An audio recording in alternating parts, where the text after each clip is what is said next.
If you are a musician, you've probably tried this strategy. Work harder. More hours, more tweaking, more perfection.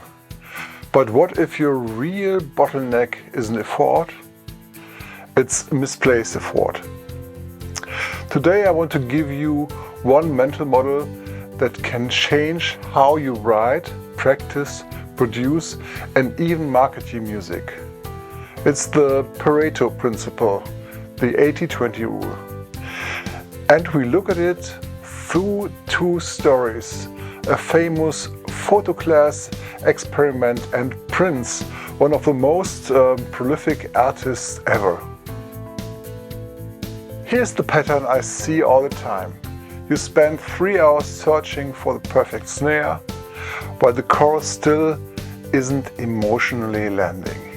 You keep polishing the mix while the arrangement is still unclear. You are working on music, but it's mostly anxiety disguised as productivity. So the question becomes, what should you do first if you want the biggest results with the least self-destruction? The Pareto Principle says in many systems, a small set of input drives a large part of the outputs. People summarize it as 80% of the results come from 20% of the effort. It's not a law of physics, it's a lens, a way to ask a sharper question. Which 20% of actions create 80% of progress?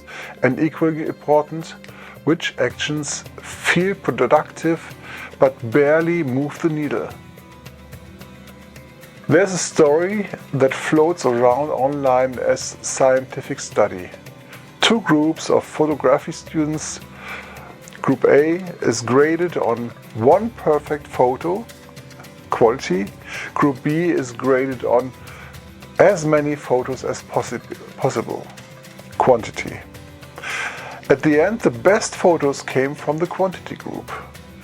Now, important detail, this story is best treated as a teaching exercise, a parable, not a peer-reviewed lab study.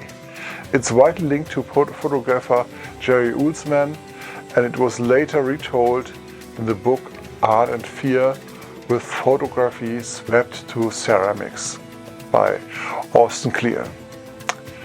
Why does the quantity group win? Because they were busy doing the real work.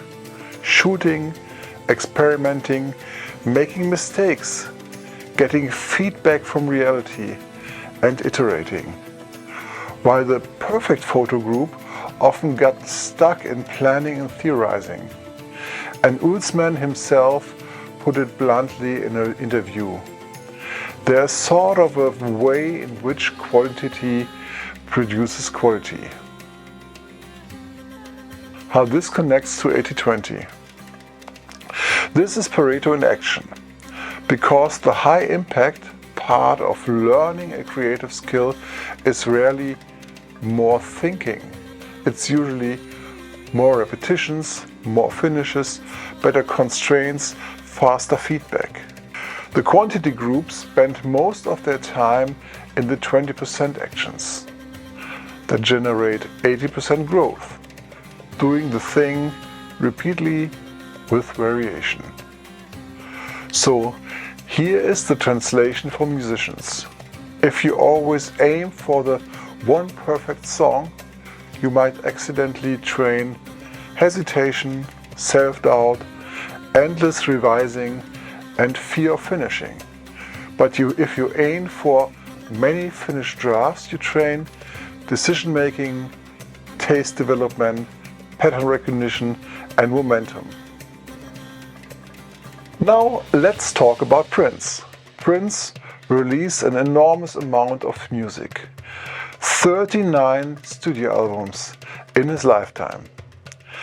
He was famously prolific, and there's also extensive discussion of unreleased material in the vault, though numbers vary by source. And here's the key point for us. When someone creates at that scale, not everything will hit the same level for every listener. Some releases become timeless landmarks. Others are more niche, experiment, or simply uneven. That doesn't make output worse. It reveals something psychologically important. High output creates a wider surface area for brilliance, and it creates a faster cycle of learning, risk-taking, and creative discovery. So the lesson is not spam music, the lesson is don't demand masterpiece certainty before you allow yourself to create. Let's get practical. What are high leverage 20% actions in music? First, songwriting productions.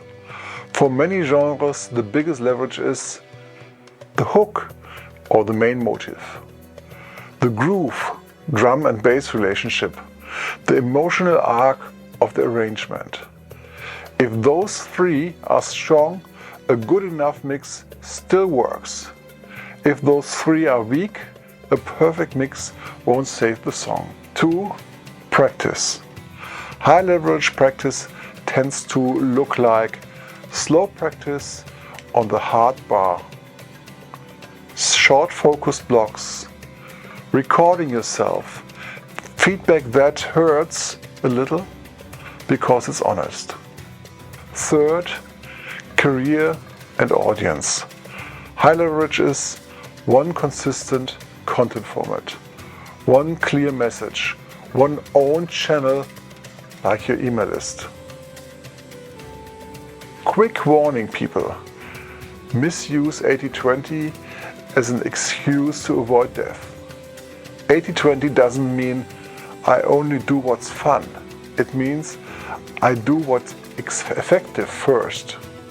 So you can still spend time on details, but only after the fundamentals are carrying the song. A simple rule: if you're breaking details because you're inspired, great. If you're tweaking details because you're afraid to decide, that's avoidance. Here's a quick 80-20 audit you can do today. Write down the 5 things you do most as a musician each week.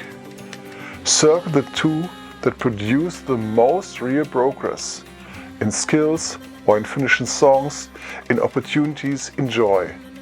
3. Star the one thing you do that looks productive but mostly reduces anxiety. Now create one simple rule for the next 7 days. Before anything else, spend 30 to 60 minutes on your circuit actions. That's your 20%. Everything else can happen after. This is how you stop being busy and start compounding. So here's the core. Pareto helps you to find the few actions that actually move your music forward. The photo class lesson shows how reps and feedback beat theorizing and perfectionism. Prince shows what happens when a creative life is built around output, experimentation and momentum. Your job isn't to create one perfect thing. Your job is to build a system where your best work becomes inevitable. If you want, I can share a simple 80-20 worksheet for musicians. Songwriting focus prompts, practice blocks, and a weekly review template.